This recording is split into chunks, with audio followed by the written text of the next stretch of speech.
For those of you who don't know me, my name is Fernando Donayre. I'm the Chief Investment Officer at INCA Investments. Thank you so much for bearing the elements that come to INCA Investments' first seminar on Latin American investments. We've put together a seminar that I think is going to be very useful and insightful, not only on Latin American environment, but also on some of the companies that we invest in. I'm going to speak the first 45 minutes on the Latin American investment, kind of macro and an overview of what's going on or what we believe is going on in the region. And then we're going to follow that up. We have presentations from CEOs from 2 portfolio companies that we very much admire and are happy to have in the portfolio.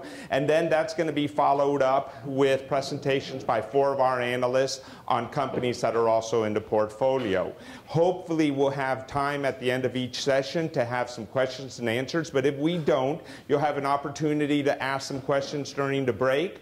Or at the end of the entire session, we're certainly going to have an opportunity to ask questions. And then also, we're going to have a happy hour when all this is done, and we'd certainly like to invite you to come and join us there. So I'd like to go ahead and get started on my presentation. I have quite a lot of information to go over, so excuse me if I speak a little bit fast, but I'm trying to get through everything that I want to say about what's going on in Latin America. And so one slide on a little bit about INCA Investments, and we are an investment management firm that specializes in investing in Latin American markets. Our assets under management are $500 million from institutional investors, and we are based in Miami, Florida. Now, the reason we're Miami, Florida, I think everyone knows Miami is kind of the investment capital, or we believe the business capital of Latin America. It has logistically has great availability to make it down to all parts of the region. But what's not so obvious to a lot of people is that Miami also gives us the opportunity to find a group of people in our analysts and our team that have a variety of backgrounds and experience throughout the region. And I think you'll see that when you see our investment team come up and present. So that's something we could only put together in Miami. And that's why I decided to put the company in Miami instead of Brazil or Mexico or Peru or Chile, because we wouldn't have been able to get those sort of backgrounds anywhere else. There's only one place to do that. That's Miami, Florida. We have a team of 11 people. 4 of them are back office, 7 investment professionals. A little picture of us when we go to the Berkeley Hathaway meeting every other year. Everyone's there except Odile. I can assure you she's not the one wearing the gecko outfit, though. We are a fundamental focused shop. We have biases towards being a bottom-up investor, long-term in value investing. I want to explain what we mean by bottom-up investing. That doesn't mean that we're agnostic and don't care what happens on the macro side. What it means is that the macro only matters to the extent that it fits in to what we're going to invest in. And we don't invest in Brazil, we don't invest in Mexico, we invest in companies. And those companies happen to be in Mexico or Brazil. And many times, and you'll hear that from some of our companies today, that they are expanding throughout the region. And that's how the macro matters, only to the extent that it matters to the companies. This is the Latin American index. Now, we're agnostic about the index, and we don't really care about the index, but the reason I put it up there is because what's important is that, when I say Latin America, what I'm talking about is this. I'm talking about these 5 countries in Latin America. What is equally important is what I'm not talking about. I'm not talking about Venezuela. I'm not talking about Argentina or Ecuador or Bolivia.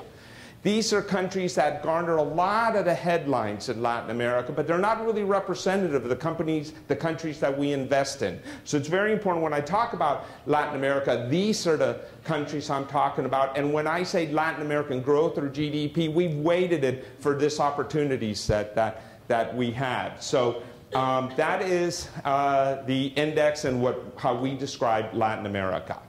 Okay, this is what's been going on with Latin America over the last 6 years, and I'm talking about the markets, and basically it's been flat. You can see here we've captured this big decline from 2007 and to 2009, and really that decline was only about a period of a little bit over 3 months. We lost 2/3 of the value of our markets during that decline. But you can see we also came back. We came back faster than any other part of the world. And I think that's because there was an inefficiency there, and that is that investors, global investors, thought that Latin America was the Latin America in the past that had a lot of debt, and it wasn't. And when they came to that realization, they brought back Latin America very quickly. But you can see for the last 4 years, it's been basically flat. And now we are comparing it there to the S&P 500. And you can see that they've kind of been in line, with the exception in particular of 2013. Over in 2013, you'll see that the US marketplace is up 20%, and Latin America is down 10%. And what investors are saying is that they believe that the prospects going forward for the US market are better than they are in Latin America. And so we're going to try to analyze that and give what we think our reasons are for why they believe that way and why we think they may be wrong.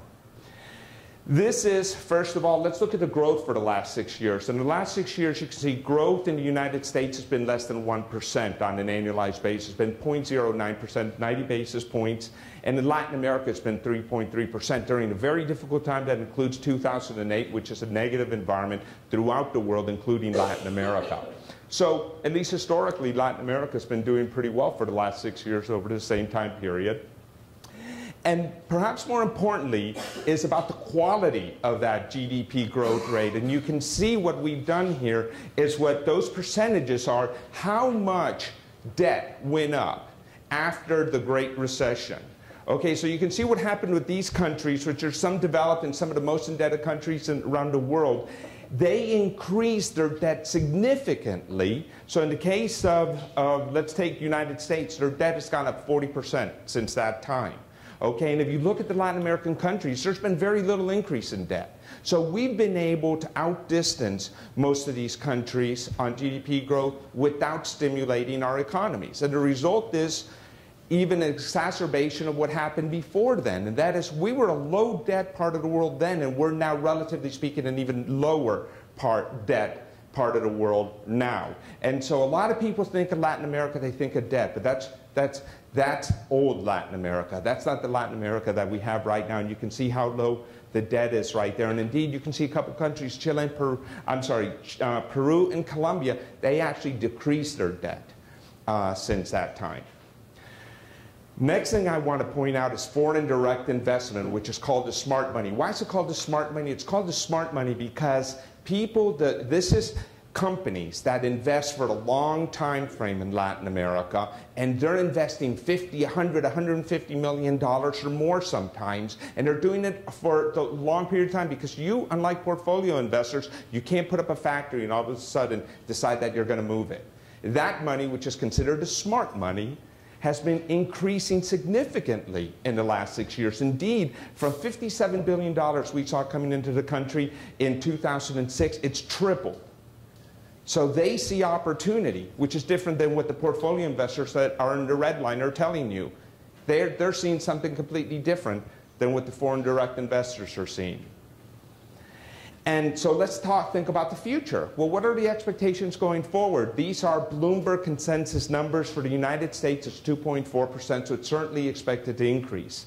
And actually, Latin America is expected to slow down a little bit, but we would make the point it's still higher than expected to be higher than the US. And so going forward, Latin America looks like it should be doing better than the US marketplace. Now, so the question is, so then why have we had Latin American underperformance? And we would say, we think there's two reasons. And one of them is fear of the Chinese slowdown on commodity prices. And you can see here, if you look at the index, energy is oil companies 10.3%, materials 18.3%. You combine both of those, you get almost 30%.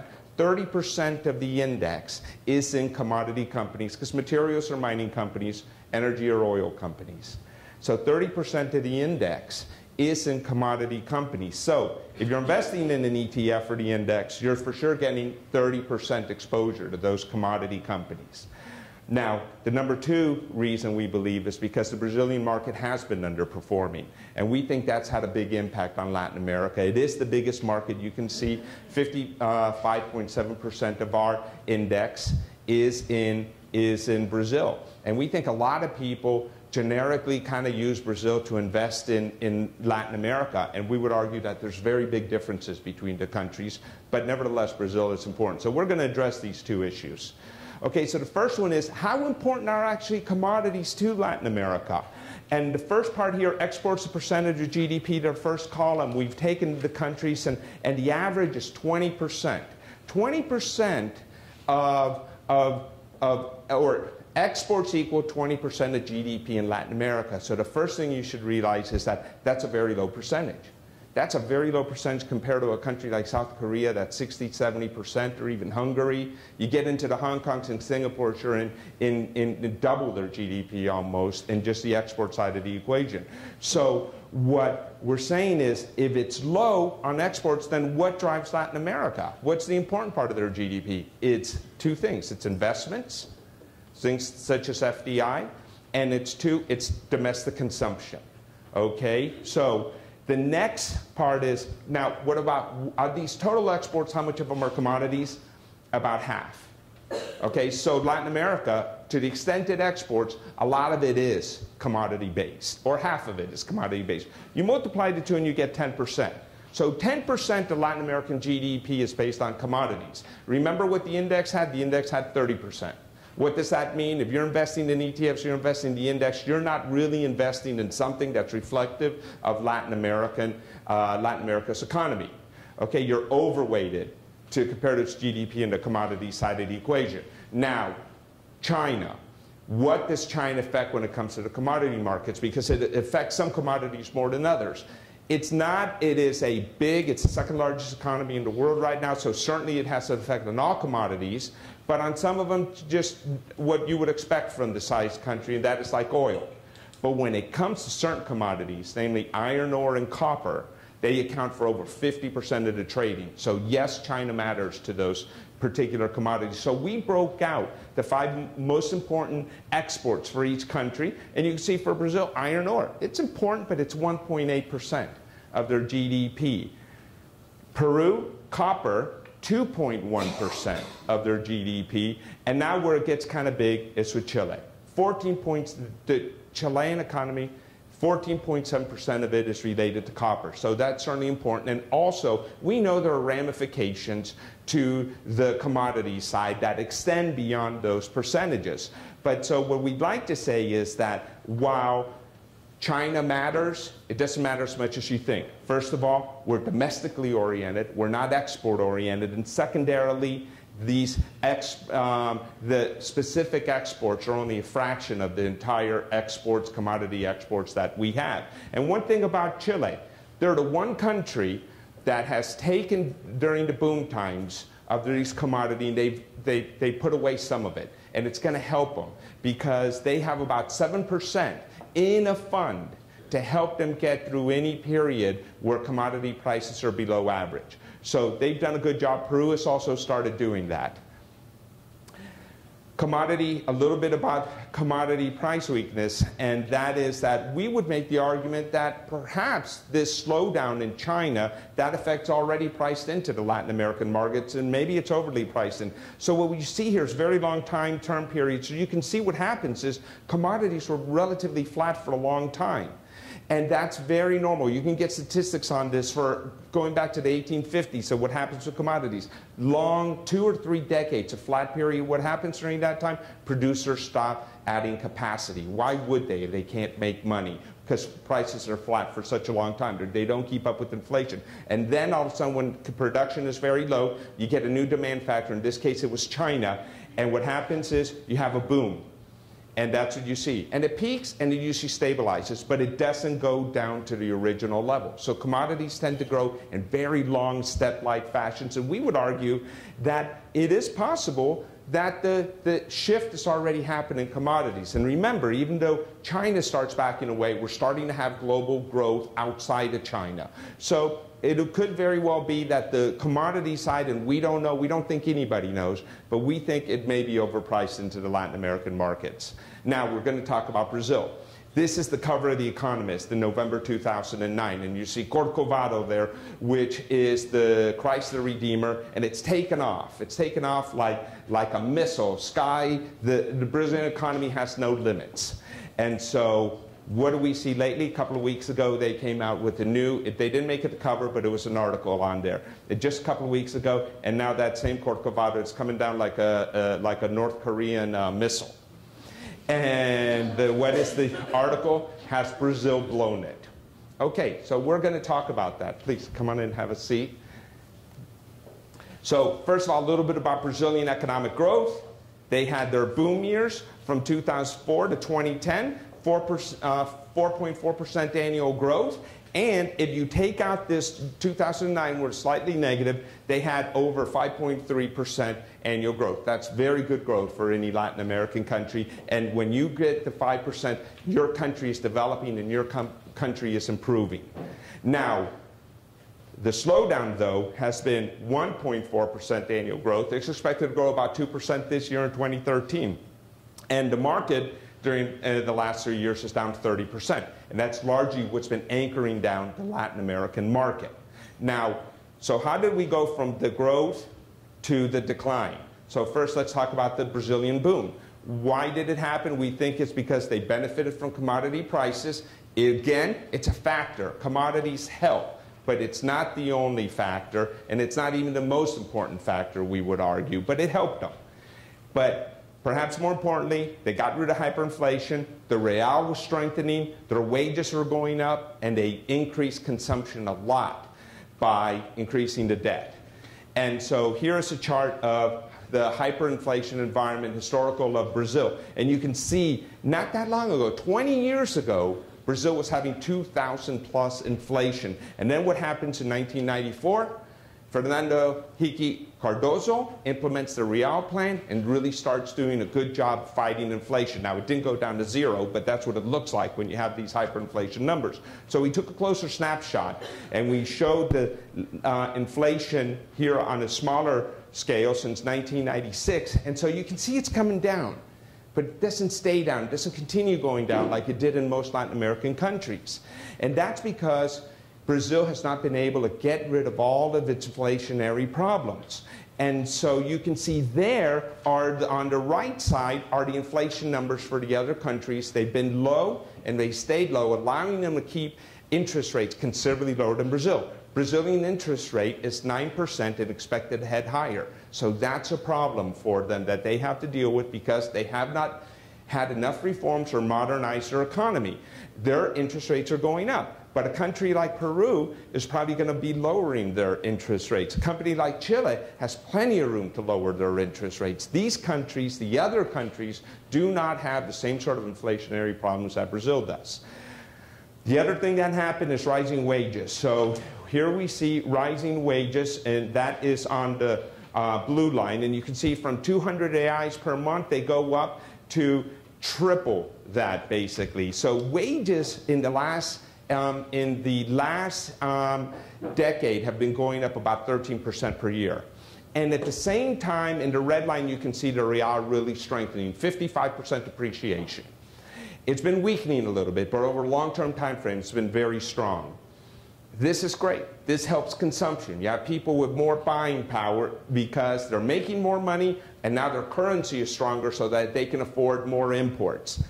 But this is a problem if you don't increase productivity. Because if you don't increase productivity, you're not going to be able to be competitive with your manufactured goods. So what happened with Brazilian productivity during this time? Unfortunately, it was almost flat. So what that means is that Brazil is the least productive country in Latin America, with Mexico being the highest. So when you have those sort of forces, with low productivity, what happens is you cannot compete with manufactured goods from Brazil. And indeed, they can. They can really only sell them inside their protectionist trade bloc, which is the Mercosur trade bloc. And perhaps more damaging to the economy is imports are much cheaper than Brazilian-made goods. And that's why Brazil cannot grow industrially. So its industrial growth has been horrible because they're not competitive. And the other thing that happened in Brazil is they increased their debt. Now, debt will always be higher interest rates for consumers in the emerging markets. And so that's what you see. So compared to the US, the levels of debt are much lower for private companies and consumers. But what happens is because interest rates are so much higher, you get above the US level. And I think most people say at about 12% or so, you're okay. So when you look at Brazil, you can see how high it is. It's about 19%. So 19% of the income being used by the or being made by a household is being used to do nothing but service debt. And that means if you have more debt or you try to stimulate with debt, it's not going to work because your consumers are already tapped out. On the other hand, look at Peru and look at Mexico. Those are very low levels of debt, so there's a lot of opportunity for those countries to grow by their consumers taking on more debt. Now, how has the Brazilian government responded to this? Well, instead of reforming the country, which we believe is what they've needed to do, what they have really done is they decided to be interventionists. So what they've done is they've tried to increase lending by the state banks. Brazil has huge amounts of state banks, and they have increased lending by the same time hurting their domestic private-oriented banks. They've increased tariffs. Instead of opening up the economy, they've decided to protect local manufacturers. And they've used selected tax breaks to kind of champion certain food products or certain companies. And they bullied private industry in many fashions. So utility rates, for example, they've been asked to decrease them by 30%. And when they do that, what you're doing is you're really hurting your private sector. And so this is what the result is, that if you look at Brazil, and you see how big the public sector is. It makes up 40% of its GDP, public spending. But you see the rest of Latin America, it's a very different story. So Brazil has this really interventionist, state-oriented economic model, which is very different than what Mexico, Chile, Peru, or Colombia do. And the result has been that while other countries of Latin America have been improving their efficiency, and this is the ease of doing business ranking, so the higher you move up, the better you're doing, you're being more hospitable to foreign capital. That's what you've been seeing from the other Latin American countries, but not Brazil. Actually, Brazil was always slow, and it's gotten worse. They're too bureaucratic of a country. And we have a picture there, what is their soy production. That's world-class agricultural industry. But unfortunately, you can see the next picture. That's a 21-mile line of trucks with soy ready to unload into the ship so it can go around the world. But so they're not addressing that. So even though they have these great competitive advantages, they have a real infrastructure problem, and the government didn't address that adequately. So our view on the Brazilian market is, yes, because of their model, there are short-term economic concerns.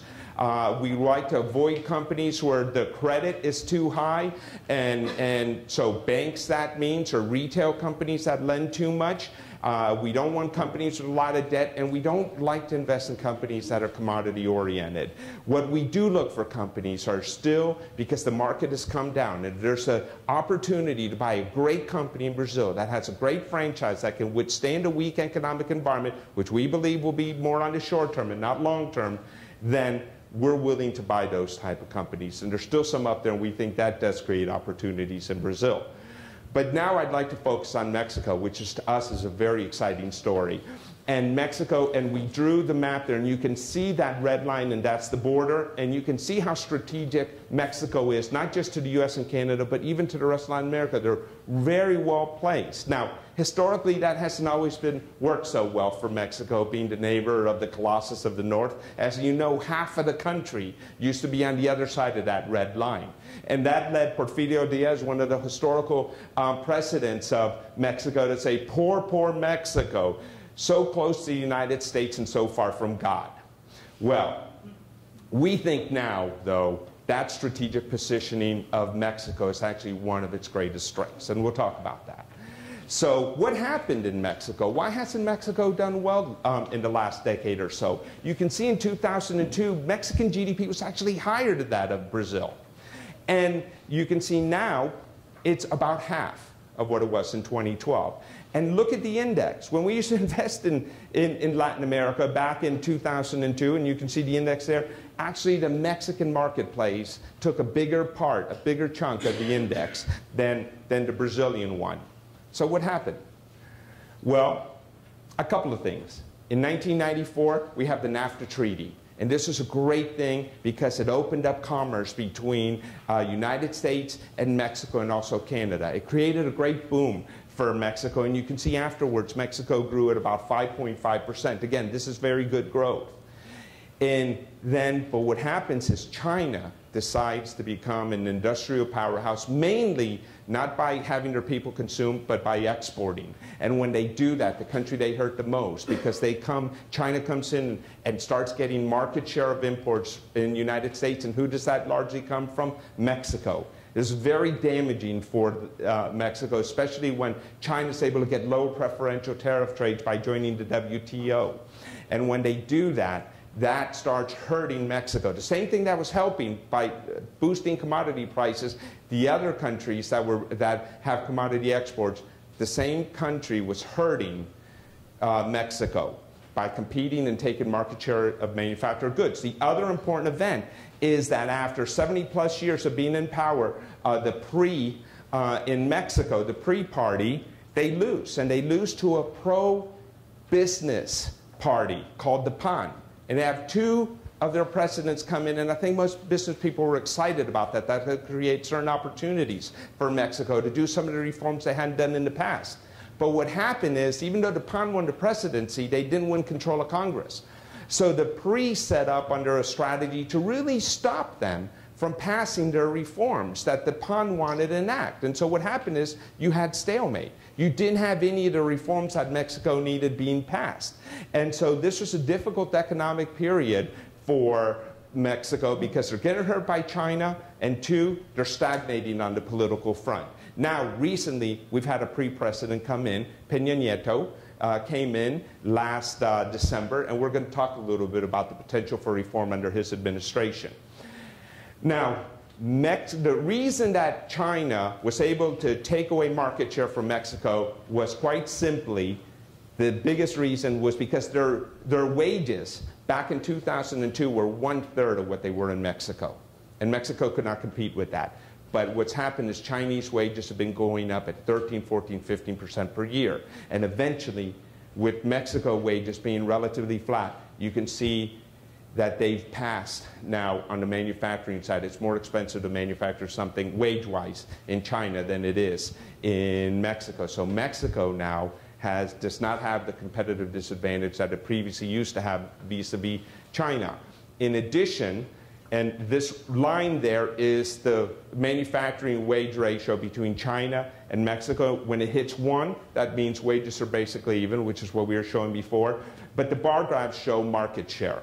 And what has been happening as wages have been going up in China, and Mexico has been able to start getting back market share. Now, that's of U.S. imports. U.S. imports are a 2.3 trillion market. Each 1% of market share is 23 billion. That's 2 percentage points to Mexican growth. So this is a very important driver for the Mexican economy that we believe is going to continue. Now, we believe Mexico is poised to become really a global platform, not just to the United States, even though that's its most important market, taking 80% of Mexican exports, but it can also go around the world, in particular to the Americas. And so Mexico has more free trade agreements than any other country in the world. It has free trade agreements with 44 countries. And so that's going to give their ability to take this competitive advantage and actually exploit it with other countries. And they have significant advantages in, especially when it comes to the Americas, especially when it comes to the U.S. transportation costs. It takes 21 days to get a container from China to its destination in the United States. It takes 2 days from Mexico via rail. Well, that was delivery time, sorry. On the transportation costs, it costs $5,000 to bring it in from China. It costs about half that, bringing it via rail from Mexico. And then energy costs. Mexico has great natural gas resources, so they're able to exploit that. They're going to be able to really capitalize on lowering their energy costs and make their competitive advantages even stronger. So we think Mexico is very well poised to begin really exporting manufactured goods, not just to the United States, but really to the Americas and around the world. Mexico has a technical and educated workforce. I know that's going to come as a surprise to some of you, but let me give you a statistic. And we're talking about here about management side of the equation, because multinationals, when they come to Mexico, as they are, they need management. They need middle management, eventually become upper management. Mexico has more engineering and technical degree graduates than any other country in the Americas. It has more of those people, more of those graduates with those degrees than Brazil, which has twice as many people as Mexico, and more of them than the United States, which has 3 times as many people as Mexico. Now, why is that? Pure economics. If you get an engineering degree from Mexico, you will get a job, and you will get a good job. And because why? Because the multinationals, they come in, they need people to be that upper or that middle management, eventually become upper management. So it's great. So students are just reacting to market forces there. And from 2012, where last year was about $12 billion in foreign direct investment, it's going to reach $35 billion for 2013. They have about $20 billion, $22 billion already behind them. So they're going to triple in 1 year. Why? Because multinationals are coming in to manufacture out of Mexico. And I know a lot of people wonder, well, what about the violence? What about the violence? There's my answer to that. FDI is tripling. The multinationals are not holding back because of the violence. The violence is not the driving factor to these companies. And so therefore, we expect the violence really not to be an issue for foreign direct investment. Is it an issue, generally speaking? Yes. Are they addressing it? Yes. But it's not the driver. It'd certainly be a positive if they can certainly reduce it. So what's going on to take one industry? Global production. In the red is Mexico. In 2009, they were the 10th largest in the world about production. Then they move next year to 9th largest in the world. And then for the last 2 years, they've moved up to 8th largest in the world. We think right above them is Brazil. In the next few years, they should be able to surpass Brazil. They are right now the 4th largest exporter of cars around the world. And again, we expect that to continue. Indications are that over the next few years, with increased investments from General Motors, from Nissan, from Honda, from Ford, that production of automobile in Mexico could double. Now, this increase in manufacturing exports are going to flow to increase consumption in Mexico. Why? Because wages are going to go up. They're not going to go up like they did in China, but they're certainly going to go up, and that's going to give better wages, more jobs. It's going to be very positive for consumption. That's going to be able to be buoyed by the fact that, as I pointed out before, Mexico has very low amounts of debts on the consumer side, on the private company side.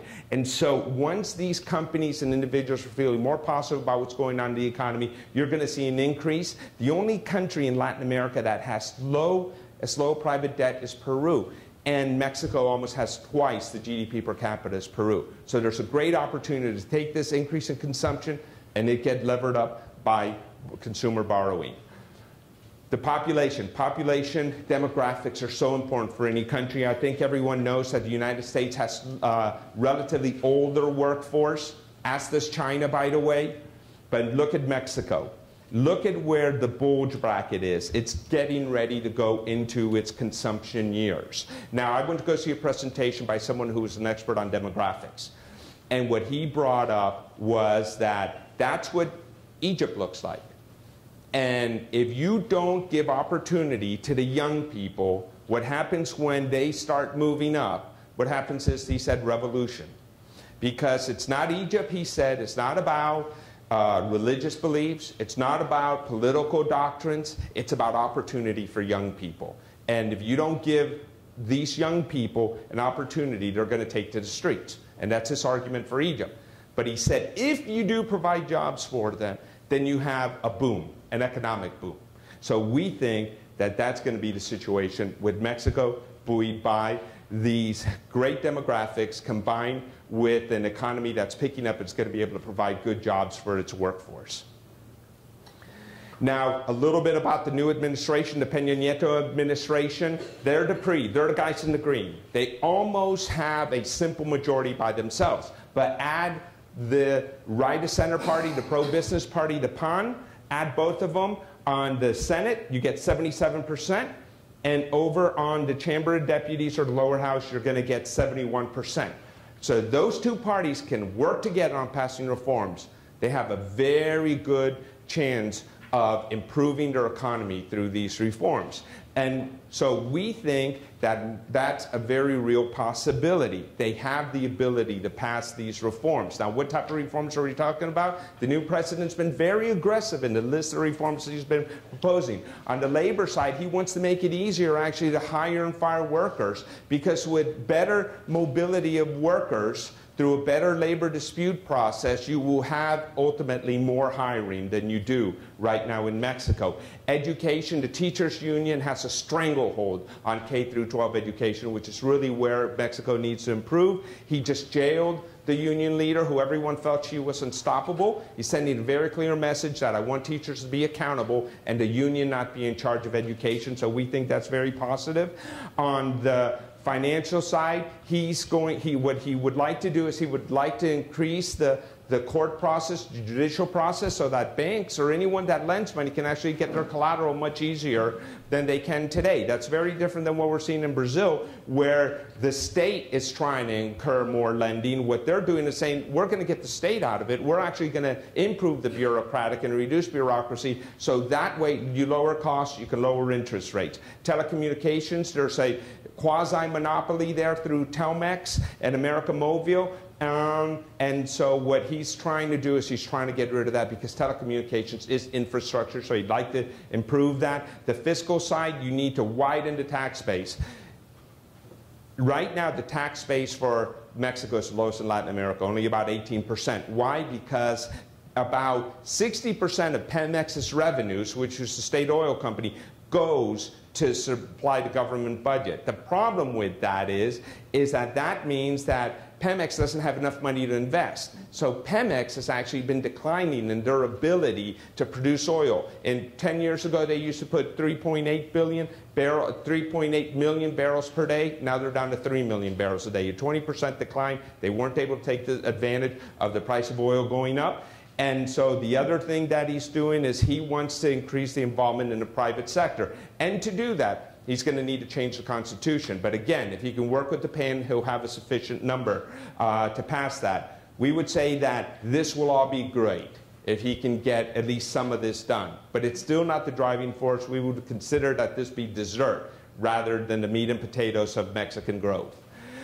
We believe that Mexico is the cusp of long-term secular improvement in its economy. As I said, we're very optimistic because we believe that Mexico is going to be going through a manufacturing renaissance.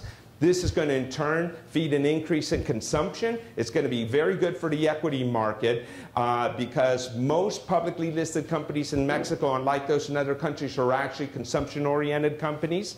And so that's going to be very helpful to Mexico and Mexican-listed companies. We think that this growth can be bolstered by the reform process. So I'm going to talk real quickly about the other three countries, which are Chile, Colombia, and Peru. If you look at forward growth, actually those are expected to be the fastest growing countries in Latin America. We would take issue. This is just Bloomberg consensus numbers that we think that the Mexico numbers being underestimated, but nevertheless, we agree that Chile, Colombia, and Peru are going to be very great marketplaces and very fertile grounds for good investment.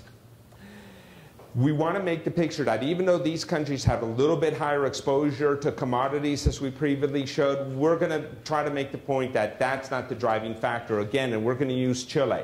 Chile started trying to get rid of inflation through pegging its currency to the dollar. That collapses, and you see this big decline here in 82 and 83. But then they come in and under the tutelage of Milton Friedman and called the Chicago Boys of Economists, they go through a radical reform movement to modernize their economy and get rid of bureaucracy and try to create an export-oriented model that's based around an open economy. When they do that, you can see the sort of growth rates that you see. From 1984 to 2002, Chile grew at 6.2% per year. This was during the same time that Chile, the most commodity-oriented country in Latin America, what were copper prices doing? They were flatlining. So this is an example. If you do the domestic side of the equation in Latin America, you do not need consumption to grow. And we think that's what can happen with Chile, with Peru, and with Colombia. Now, one thing I want to talk about is the Pacific Alliance. It doesn't get a lot of airplay, but it is, again, these countries, which are not state-oriented companies, but really very open market countries. The four there, they want to first get rid of barriers to trade with themselves. So they've already reached an agreement to reduce 90% of their goods, and their goal is in 3 to 7 years basically get rid of all tariffs between these countries, and then they're going to be able to and try to set up more trade agreements with Asia because they feel they can effectively and efficiently compete and both benefit from open trade. They've also begun to open up their stock markets to each other. It's going to be a slow process, but should they be successful, their markets are going to have the same size as the Brazilian market. So we think that these are very, very positive innovations and movements that those markets are going through that will serve them well. So our view basically overall on the Latin American markets is that, generally speaking, we think the market is overestimating the commodity effect into quite a bit. We think it's already happened. We think that Brazil's status policies are not the right way to go. We do think that eventually, they'll, out of their own self-interest, they'll begin to change it, or they have elections in October 2014. And it's still very early, but it's very possible that if people continue, Brazilians continue to get disenfranchised with what's going on with the current administration, is that they could elect a pro-reform government in about a year in Brazil. We think that Mexico, Chile, Colombia, and Peru, though, are poised, very well poised for above average growth. And we think that strategic direct investors have it right. Latin America is a place for opportunity. And with that, I'm just going to say one last thing, and that's about the efficiency of the marketplaces. A lot of people ask us if we see inefficiency in Latin America, if people aren't doing a good job analyzing Latin American companies, then that gives us an opportunity. And we think there's a lot to be said for that. We think we can certainly add value over what some other people are doing, over the index. But the greatest opportunity, the greatest inefficiency that I think people miss on, and global investors, is that happens because generalizations are being made about Latin America that are not based on what we see on the ground and the changes that we're seeing. And that is the greatest opportunity for us to take advantage of. And we think we're in such a place right now.